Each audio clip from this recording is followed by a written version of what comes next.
ఇక్కడ హాస్పిటల్ ఏదో ఉన్నది అక్కడ హాస్పిటల్ అంటే ఇక్కడ కుక్క అరిసింది డాక్టర్ దగ్గరికి వెళ్తే మందులు ఏమన్నాడు రోడ్డు మీద హాస్పిటల్ డాక్టర్ దగ్గరికి వెళ్ళాను మందులు ఏమన్నాడు ఎవరినైనా కరిచేస్తే తగ్గిపోయి నయం అయిపోద్దాం ఎవరివరా నువ్వు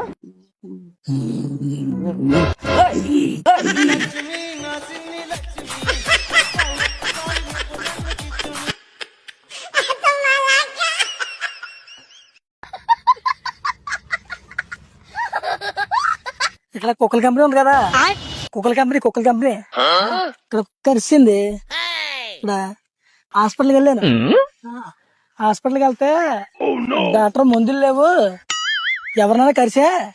తగ్గిపోద్దాం అన్నాడు ఎవరైనా కరిసేయాలంట ఎవరైనా కరిస్తే తగ్గిపోద్ది అంట ఎవరిని కరిచేస్తావు చెప్పు